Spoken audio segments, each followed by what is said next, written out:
Good morning, AP Euro Nation, or good evening, or good afternoon, whenever you watch this. It's morning here, and wanted to introduce the next installment here. We're still in the 18th century, so we're in historical period 2. And today we're going to talk about the 18th century wars and diplomacy, right? Yeah. All right. So obviously, if we're going to talk about wars and diplomacy, we may as well start talking about wars and what caused them. So a little bit of background here. In this era in the 18th century, because of their dominance, not only in Europe but also worldwide, Britain and France were the two main adversaries in colonial wars for empire. So between 1689 and 1783, both countries engaged in a series of wars over the issue of maritime trade, and as you read in Chapter 18, an extension of the Columbian Exchange, and an extension of triangular trade. And they also fought over colonial expansion that had marked their emergence as the two premier dominant world powers. Now, it's important to note that France had the largest army on the continent, or on the land of Europe, and was working to try to build up its naval forces to compete with England, who, at this point in history, England is the unquestionable dominant power on the sea. France, in many ways, sought to support Spain. The Netherlands and Spain were relatively similar in that, the Netherlands and Spain were in decline. And in effect, these wars were world wars since they involved fighting both in Europe on the high seas and in the New World. So as you can see on this slide, some people call this or refer to it as the Second Hundred Years' War. As you see, 1689, which is like the Bill of Rights in England. It's also the emergence of wars of Louis XIV, War of the League of Augsburg, the War of Spanish Succession, which we covered. And in this episode, we'll talk more extensively about the War of Austrian Succession and the 7 Years' War.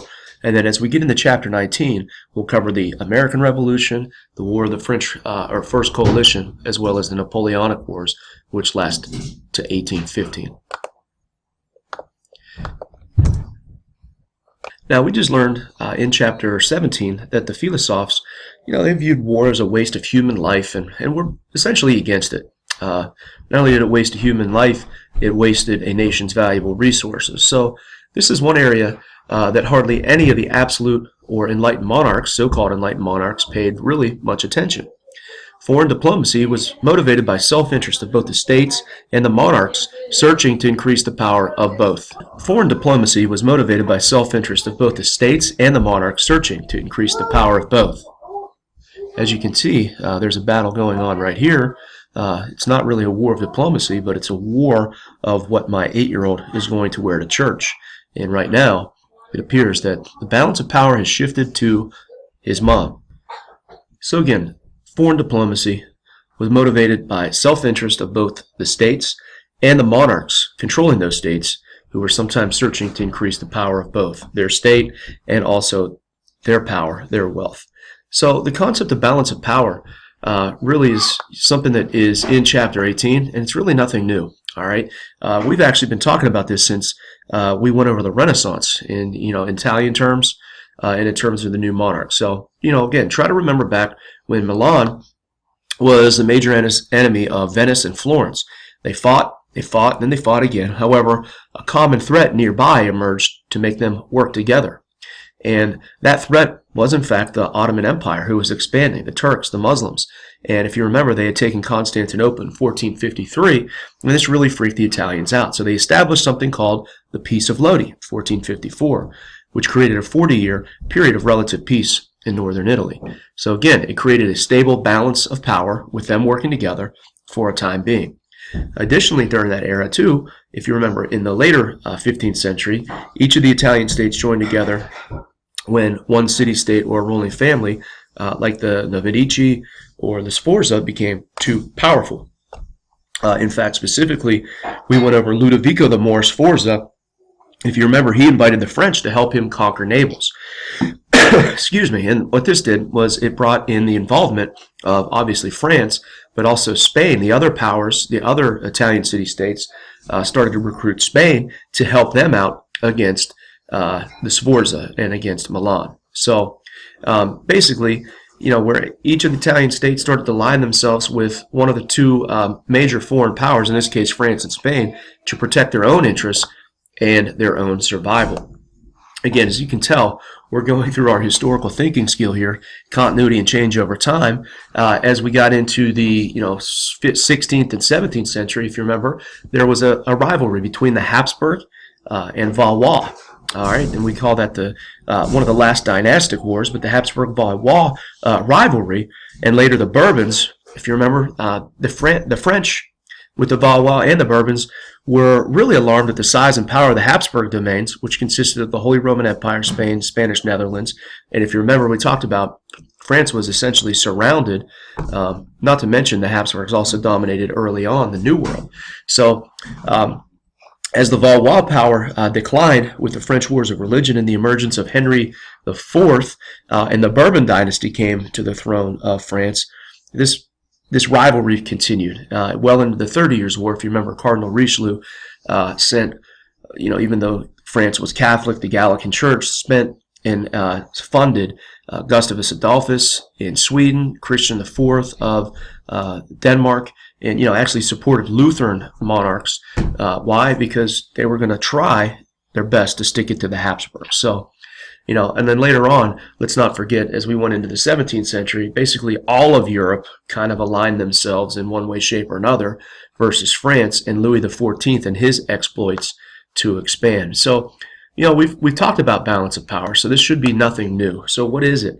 It's basically all about when one state becomes too powerful, weaker states form alliances to counterbalance that threat. In some cases, it's used to maintain peace. And in some cases, it's used to keep the status quo, or the way things are. However, many nations at this particular time frame began stockpiling armies for their own security. An example of this would be, as you read, Frederick the Great in Prussia. And they did this to increase their own power. And, basically a lot of the wars that we're going to be covering here were created because of this stockpile of military forces. The book also reintroduces a theme called reason of state. And, basically diplomacy in the 18th century was still driven by monarchs and their dynastic interests. Monarchs strove to provide for their people and extend their territories. Again, see Frederick the Great and his quotes in the early part of this chapter, but there's a significant change that is developing. And, during the age of absolutism, the reason of state was to increase the power of the monarch because it was all about the absolute monarch. However, in this era, monarchs and prime ministers alike, it was a little bit more enlightened. In fact, these leaders were driven by preserving the long-term future interests of their states by helping their people. All right, again, gaining more territory. Remember, mercantilism is about expanding, being self-sufficient. So for them, a lot of the justification in what they did was to preserve the future interests of their country and helping their people. A little bit different from, like, say, the Sun King in Louis XIV. So they turned to protect their interests not only in Europe but abroad, since mercantilism demanded colonies to promote those self-sufficient economic interests of the states. Thus, we have to learn about way too many wars. I apologize. And the good news is, though, that you only need a basic understanding of the causes and outcomes of these conflicts and understanding the long-term results. Ultimately, we're moving more and more towards the American Revolution in this particular case, and also the French Revolution. So, again, I'm going to throw a lot of stuff at you. A lot of this stuff is information that interests me, and hopefully I can make something that's a little bit dry in the textbook maybe be a little bit more appealing to you. So that's what I'm about to try to do. All right. So the first one is the War of Austrian Succession. And, your book really doesn't mention this too much, but it actually starts out with a little war called the War of Jenkins' Ear. And yes, it's over some dude's ear. All right, let me explain. It started with the issue of Spain's allegation that after the War of Spanish Succession and the Peace of Utrecht in 1713, there was a provision that allowed the British to send one ship of merchandise to Central America per year. Now, the allegation that Spain had was that Britain was abusing this privilege, which they were. Okay? Again, if you remember back, it was part of the Asiento, which gave Britain the control of African slave trade. But what ends up happening is Spanish officials, they board a British ship that was suspicious and suspected of smuggling goods into their territory, which, again, they were. and this ship was going to Latin America. And as they boarded the ship, a little melee ensued, and they cut off the ear of Captain Jenkins, who happened to be a British officer. Now, Jenkins kept his ear, wait for it, in a jar of brandy. And actually, when he went back to Parliament 7 years later, he presented it to them. In this picture, it shows Robert Jenkins, handing a dismissive Prime Minister, Robert Walpole, his severed ear, as his companions lift off his wig to show the scar. One of Walpole's associates displays total indifference, preferring to converse with a lady. So you can kind of see this is a satire ripping on Jenkins, but it riled up enough people in Parliament, including King George, that in response, England went to war with Spain. Yeah, they did, Jackson. You're right. So, ironically, this little war over some dude's ear will expand a year later into something that we know of as the War of Austrian Succession. So this War of Jenkins' ear, it actually becomes part of a bigger European war, which began in the wake of the efforts of Prussia's new king, Frederick the Great. It started basically like the War of Spanish Succession, if you remember. This time, it wasn't a guy in Spain. It was actually the Austrian Emperor Charles VI, who couldn't have a baby boy. He didn't have a male heir to the throne, but did have a girl, just like Henry VIII. And he was worried about people bullying, J-line alert, Maria Theresa and his daughter. So he negotiated something called the Pragmatic Sanction, which European powers agreed to recognize Maria Theresa as the legitimate ruler of Austria. There was a problem. Once Charles VI dies, Frederick the Great, Frederick II, pushes that agreement basically under the rug and tries to test the strength of his army against his new fellow female ruling neighbor to the southeast. All right, now Frederick wanted to take the rich resource Silesia territory from Maria Theresa and and the rest of Austria to benefit him and his Prussian populace. So the results of this were it obviously demonstrated Austria was very, very vulnerable, and this kind of got France, the traditional enemy of the Habsburgs, to enter the war against Maria Theresa. Status quo there. Austrians are in trouble. France wants to pounce on them. But in turn, Maria Theresa makes an alliance with Great Britain, who, as you know, is always anti-French. Yeah, I know. So you have a global conflict that ensues and involved many battles between England and France and North America and India. So it's a colonial war. Spain also fought effectively in keeping its entire empire intact. At the end, Prussia retained Silesia, and they issued something called the Treaty of Aix-la-Chapelle in 1748. Now, essentially, it preserved the status quo in the colonial empires. Everyone promised to return all the occupied territories that they had taken, except Prussia did not give up Silesia. So, what's the big deal? Number one, it reveals how quickly disputes lead to not just European conflicts, but the War of Austrian Succession proved that in the 18th century, because of expansion, these wars would be global and also colonial conflicts. Additionally, Prussia taking Silesia and not giving it back guarantees, yep, you guessed it, another conflict is coming. I'll see you soon. All right, next up is the 7 Years' War. So, there was something called the Diplomatic Revolution after the War of Austrian Succession, where France, in particular Louis XV's main squeeze, Madame Pompadour, didn't like where they were after the treaty and signing of Aix-la-Chapelle. Additionally, some other European nations start to quickly contemplate their existence and how safe they really are in this status quo balance of power. Prussia fears the war with Russia was brewing over the control of the Baltic and Poland. Frederick therefore sought an alliance with Britain in exchange for their agreement. Prussia promised England, hey, we're not going to conquer Hanover. Promise. Remember, why is Hanover important? That's where the Georges are from. Silly. Yeah, I know. Well, Jackson's excited too here. So, Austria's main goal after this, obviously the War of Austrian Succession, is to get Silesia back from Frederick the Great and Prussia. And, this guy picks on girls, so they really are like, we gotta show him his place. All right, so Austria wanted what they perceived as a better military ally. All right, you think about it, they had traditionally been aligned with Britain, but Britain was primarily a sea power. So they courted the army-driven French. Make no mistake about it, France had the largest military on the continent. So Madame de Pompadour, as I said, Louis' main mistress, was instrumental in this agreement. Now, this was revolutionary. I know you're not really that excited, but it's revolutionary diplomatically because essentially France, who had always been the enemy of the Habsburgs, again, a little change over time there. Again, France had always been fighting the Habsburg. We just talked about that with the Habsburg-Valois dynasty, the Habsburg-Bourbon conflicts, the 30 Years' War. But they felt compelled to help Habsburg Austria against Prussia. This shift is referred to the diplomatic revolution because it altered and revolutionized diplomacy in the 18th century. It marks, again, the end of the Habsburg-French rivalry and begins a new one between France and Germany. Now again, spoiler alert, this will cause a ruckus in the next few chapters. France and Germany don't get along. As part of the new alliance, Maria Theresa even sends her daughter to marry the son of Louis XV and heir to the French throne, Louis XVI. Again, her daughter's name, Marie Antoinette. Spoiler alert, bad move for Marie Antoinette and the Austrians, and the French for that matter.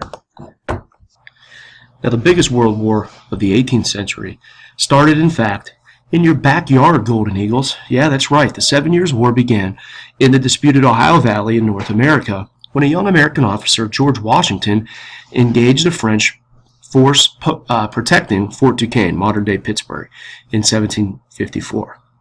Now, I would love to get into this story because it's one that fascinates me and that I love, but you guys will have to take APUSH. Please take APUSH next year to learn more. I think you'll find it invigorating, maybe even a little bit less demanding in terms of content and such, but we can talk about that another day. And maybe a field trip, who knows. Now, French forces and their American Indian allies fought British and colonial forces for control of North America in the 7 Years' War and this struggle that we know of as the French and Indian War. So again, the French and Indian War became part of a larger 7 Years' War in Europe. So, the 7 Years' War on the continent actually began when Frederick the Great invaded Austrian ally Saxony. Frederick believed that this was really actually, not very aggressive. He actually sold it as it was a preventative measure. Now, Germany tends to do this historically, and then later on they can't figure out why everybody views them as the aggressor. But he really believed he was basically getting them before they inevitably got him. So, interestingly enough, Frederick got whooped up on at first. Britain was really too involved colonial areas of their empire, North America and India, so all they could offer him was financial assistance. France suffered because it really couldn't fight successfully on the continent and in the colonial theater, so they struggled a little bit. But what saved Frederick from annihilation, which was imminent, was the fact that Tsar Peter III, who quote-unquote admired Frederick the Great, dropped out of the war, prompting his mysterious death and the emergence of Catherine the Great. I told you a little story about that in class, but again, a lot of the Russian military, the generals, were just so upset, so mad that they were on the verge of annihilating Prussian Frederick the Great, and their Tsar actually pulled the rug out from underneath them. Also, Catherine the Great was known to have some relations with some of these generals, and that is one of the reasons why and how she became the Tsarina of Russia. Again, if you know that story, Peter III didn't want anything to do with her. She was upset, so she started hanging out, so to speak, with the Russian generals, and that's how that coup started. So anyway, that's a little bit of the war on the continent. In the colonial war against Great Britain, Louis XV found support of Spain. The war went badly for the British at first, as they lost the Mediterranean island of Minorca, and the French and Indian War started out disastrously with the failure to take Louisbourg in Canada, and also Braddock's defeat, which happened near Kennywood, outside the Pittsburgh area. And in India, the Anglo-French struggle resulted in something called the Black Hole of Calcutta. The princely ruler of Bengal, who was a French ally, imprisoned some 146 British captives in a small cell. Claustrophobic. If you are claustrophobic, this is a story that you probably want to avoid. But by the morning, the next day, only 23 of those 146 captives survived, and thus it became known as the Black Hole of Calcutta. Now, again, Britain used this as propaganda, kind of like the United States did after Remember the Alamo, and after the Black Hole of Calcutta, it was on. Enter William Pitt the Elder. He ended up being the right person at the right time for the British, and in 1757 to 1761, Pitt's war ministry increased financial help for Frederick the Great and replaced incompetent military and naval commanders. Their dominance of the sea made it impossible, for the French to provide adequate reinforcements for the colonies. In India, Pitt made a change of command and put Robert Clive in charge. Clive defeated the French in the Battle of Plassey in 1757. And in the West Indies, British seized the French Sugar Islands. So, in North America, the British under General Forbes and Bouquet, which are all familiar names if you're from around Pittsburgh, took Fort Duquesne in western PA and dominated the Ohio Valley by 1758. They renamed Fort Duquesne after the Prime Minister, which is why it became Fort Pitt, and then, of course, later Pittsburgh. Further, in North America, General Wolfe of the British took Louisburg and advanced up the St. Lawrence River, defeating the French, and took the stronghold of Quebec. Montreal fell by 1760. Now, the Treaty of Paris, as we know, in 1763, let's not confuse this with the Treaty of Paris in 1783, which ended the American Revolution. This one is 1763, and it ended the 7 Years' War. Britain acquired French Canada and the land between the Appalachian Mountains and the Mississippi River. The French Empire in North America became very, very small, very, very minimal. Only a few islands in the West Indies were left. In India, British established their dominance, as we know, and Spain, France's ally, received in North America, Florida. France also turned over to Spain, New Orleans, and the Louisiana Territory west of the Mississippi River. Now, some housekeeping issues that we need to clear up from the textbook. Composition of armies. Why is this important? Well, because as we stated earlier in the year that art reflects what's up in society, in fact, European armies of this particular era in the 18th century kind of reflects European society. All right. They reflected the social hierarchy and the hierarchical structure of European society in the 18th century. The Great Divide that we've discussed here between the nobility and the lower classes was alive and well in most of these armies. Middle class people were allowed to make some inroads. They became officers, but not in the highest rank. In fact, we've talked about this dynamic where we still have peasants, we still have a lower class, we do have a landed aristocracy, and they do still tend to control most governments as well as the military. However, the middle class, with their wealth and real value, have kind of crept their way into these societies, these institutions, and are actually making more of a pitch to have equal value as the nobility. So as these struggles, this tension between the nobility and the middle class, the bourgeoisie, and then also the lower class really essentially being left out of all real decisions in countries and armies, is going to come to a head in Chapter 19 with the French Revolution, obviously. Okay, so again, the rank and file soldiers, the people that were the foot soldiers that did the dirty work, were usually, in fact, from the lower classes. Some states like Prussia and Russia conscripted them, which means, if you read that they join voluntarily, quote unquote. Essentially, this is the draft. They don't have a choice. Many of them were poor or homeless or vagabonds, as the book said, and they were forced into service. In fact, 6-year terms. And again, in some cases, it was twisted as a positive, in fact, that their lives were so miserable that at least this gave them clothes, food, and shelter at times, and also enabled them to go and see the world. Some nations like Britain couldn't afford to lose their farming classes and their lower classes, which worked the farms, so they relied on mercenaries from Switzerland and the German region of Hesse. And again, if you study the Revolutionary War in America, the Hessians of the American Revolutions, which George Washington and the boys surprised at Trenton, Christmas Day, 1776, those were Hessians. That means they're German soldiers. So anyway, why did the British do this? We just said because of their farmers, but also because Britain, where did it focus? It focused on the Navy.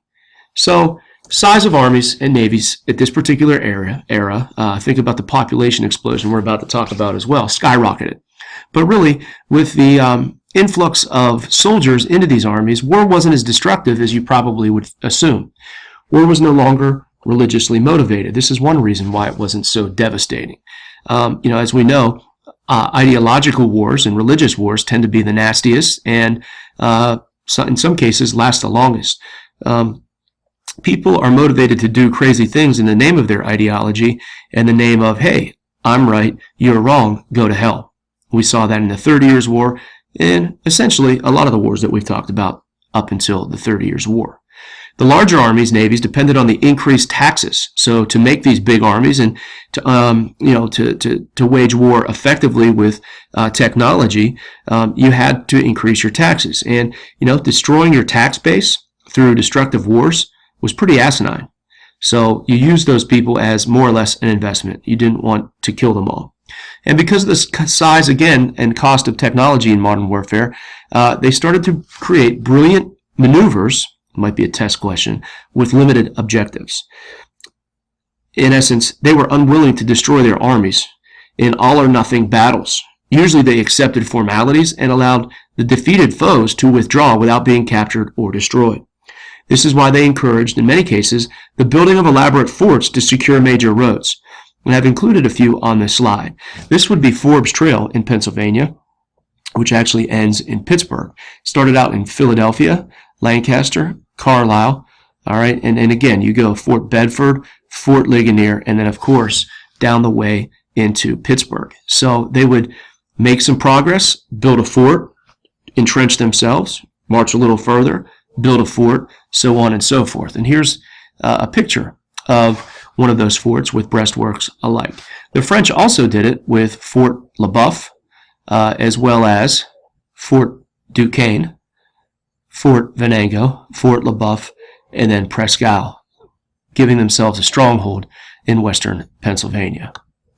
So this ends this particular segment on wars and diplomacy, and we've covered a lot of key concepts in historical period 2, and hopefully I brought to life and made a little bit more interesting, and perhaps maybe have a better understanding of some of the things that you read from Western Civilization, Chapter 18, your Euro textbook. Thanks for paying attention. Thanks for tuning in. And here's to dominating May 6th. Or if this broadcast lasts past 2015, 2016, here's to dominating whatever day you take the AP exam in the future. Thank you.